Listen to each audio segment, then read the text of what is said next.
Are you serious? Are you serious? I'm with Stephen Ben DeNoon. Oh, We're here in Orlando, Florida, and it's a pleasure to be with you, your wife. We've had a great time this afternoon. we have.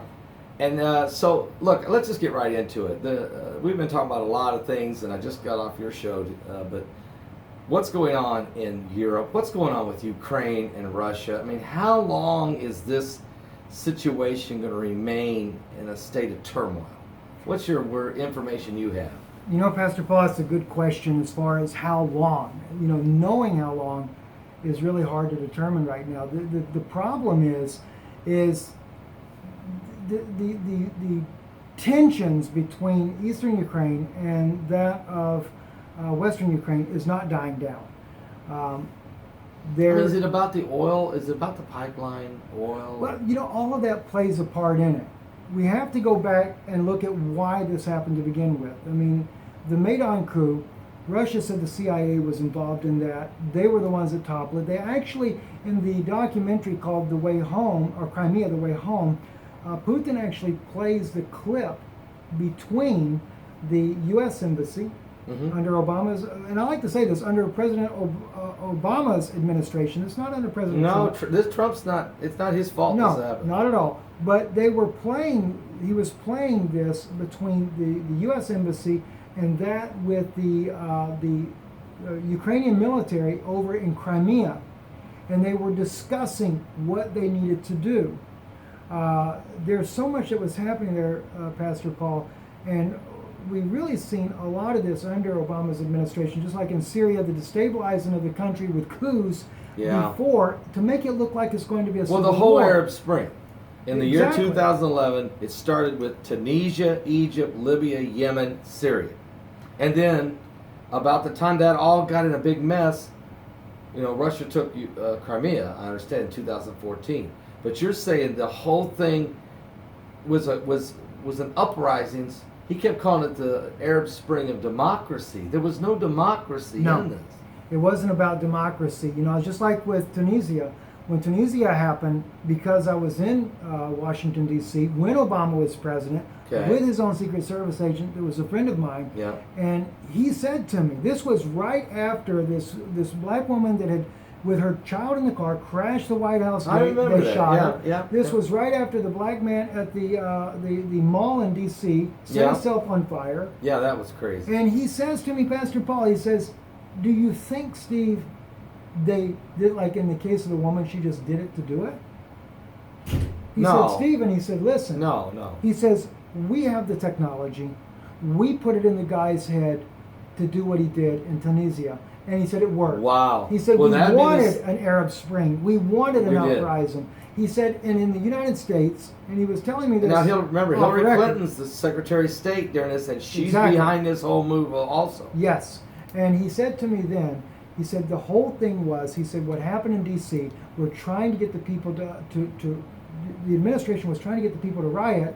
And he shows me the very letter that Obama had received from the United Nations that had said to Obama, what will you do to disarm the United States? What was the answer? Well, that was the United Nations wanted to know what Obama was what he was going to do to disarm. He wanted to bring about a major unrest in the country, a civil riot, a civil war, a racial war, like it happened in Tunisia. Yeah. All right, in order to do so. Now, here's the funny thing, Pastor Paul. President Putin, what does he say to Americans? Keep your guns. Yeah. He said, don't let them take your guns. No, because you do, it's over. And this is supposed to be the big bad boogeyman. But he's telling the American people, hang on to your guns or you'll lose your country. Exactly. Yeah. And this is what they were trying to do. Now, the same thing happened in Ukraine. Okay. Now, it started by one, Yanukovych wanted to be, he was the original president. I remember. He wanted to be part of the European Union. Yes, he did. And Russia didn't want him to be. They didn't want him to be. No. But he wanted the cake and eat it too. Right. All right. He wanted to keep ties with Russia. Yeah. And the whole deal was over the gas to begin with. Yeah. And Russia was offering the natural gas to their country at a much cheaper price than what they would have gotten from the European Union or the United States and building this other pipeline in there. So he wants to keep that relationship open. He wants a relationship with Russia because it would save his people money. Right. But he wanted to be part of also with the European Union. Well, when the West saw this happening under Obama's administration, and it's not just Obama, this is the European Union as well, I know. they weren't going to have it. They wanted to make the money off the Ukrainians, which they would have paid more money for in the first place, so they orchestrate this coup. Wow. And this is what brought this down. Now, Yukhanovich, they say that, oh, Russia invaded. Russia didn't, the only time Russia come in was because Yukhanovich didn't push down the rebels, the rebels to uprising. begin the uprising. Now, a good friend of mine, in fact, Yana's father is Ukrainian. Yes. All right, and he's not from the eastern side of the Russian side. He's from He's the on the western western side. side, okay. All right, so this is not about Russia or Not a biased thing here. or the West. Right. But the groups that they were using in Ukraine were all neo-Nazi fascists. They intentionally chose a group that hated Yanukovych. Yeah. And that's the way they figured they could overthrow And they this. supported him in some way. They funded him a little bit. Right. Well, here's what happened. Because a good friend of mine, I'll just say his first name. His name's Sergey. I won't Okay. say his last name. His whole family is from Ukraine. He lives here in America. Okay. He listens to Israeli News Live. He'll probably die if he knows I'm saying this. But I won't say his Well, last this is name. on So public. Sergey, It's on public. Okay, so you don't have to worry about it. But anyway, Sergey, we've been friends for many years. Yeah. When the coup began to happen, we were catching on Israeli News Live at the very beginning and showing the videos of the snipers killing these men that were unarmed. And I couldn't understand this. Is this Russia? Is this the Ukrainian government? Is this the coup people? Well, from what I understand, it was Yanukovych's people that were taking them out.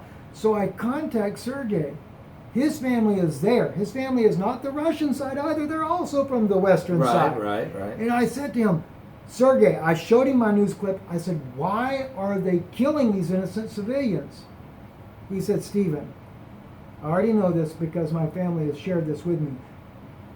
He said, we're very poor in this country. The Catholics in the country have paid us very good money if we're willing to protest. But we have to be willing to protest even at the pain of death. Wow. And he said they were funding the men to go out in the street Funding and the protest, uprising. even though they knew they would lose their lives by Yanukovych's group that's trying to crush the rebellion. Right. And of course, what happens? No, we find out even later because Joe Biden, in his memoir recently that just came out, was talking about how he tells them when he's leaving the country, you got 6 hours in order to fire the guy that you have for the state's prosecutor, Right. or else you won't get any more funding. Right. So Obama's administration was so heavily involved in trying to overthrow Yanukovych and put Petro Poroshenko in. Right. And which they ended up pulling that off. They actually pull it off. So Yes, they do they pull do. it off. Now here's the sad side, Brother Paul, that I see.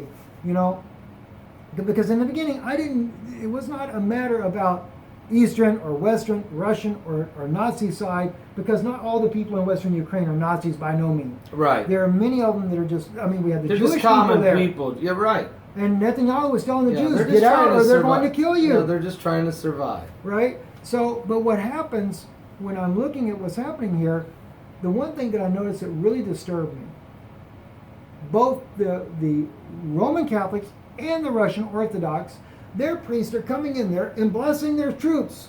Blessing them, kill them. Blessing them on the other side, kill them.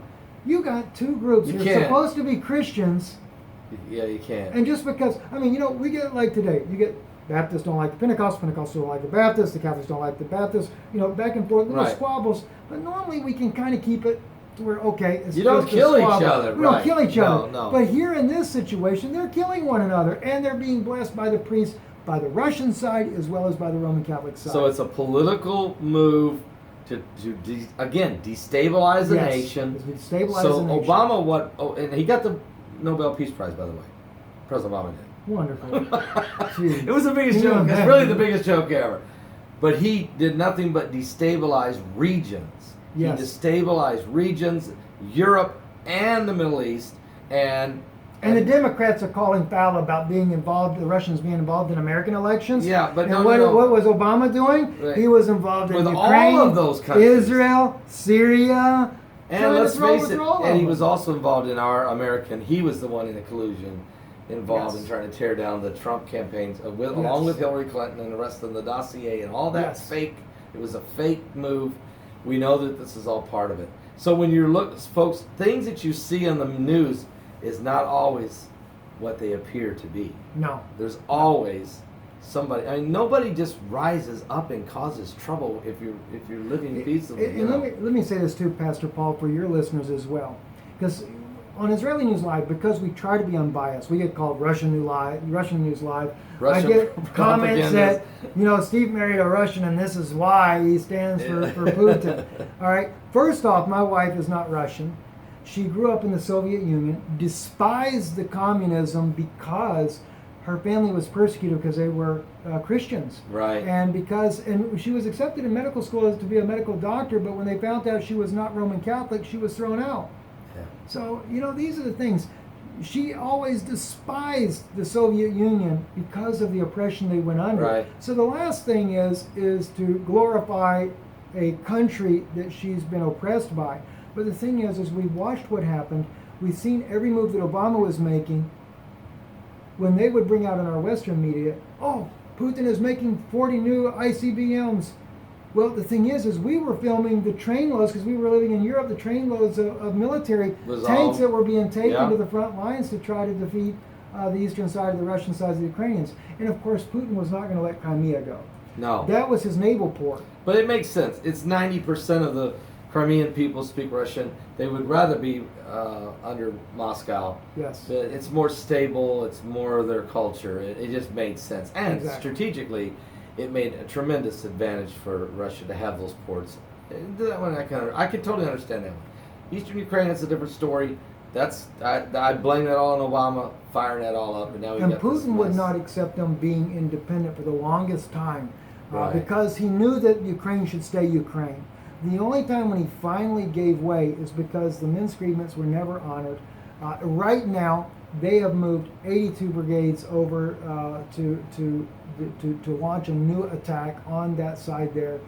Petro Poroshenko is not going to let this go down. And it's not, I don't even know if it's Petro Poroshenko as much as it is he's being pressured by the powers of the deep state, not just in America, but in Europe as well, that he has to do what he's going to do. The globalists, the New World Order, the Illuminati, whatever you want to call it, it's this globalist movement. It's the beast. It's the beast trying to rise. Folks, this is Stephen Ben DeNoon. He is the expert, in my opinion. If you really want to understand European political and the spiritual ramifications, biblical ramifications, he's excellent and does a great job covering it at Israeli News Live. Not just Europe, but of course the Middle East, Israel, and all around the world. So it's been a pleasure. God bless you, Brother Paul. Bless So all check of you out his guys. website. Go to his channel at Israeli News Live. And your website. IsraeliNewsLive.org. And your website, Stephen? IsraeliNewsLive.org. There you go. Check it out. God bless. God bless you.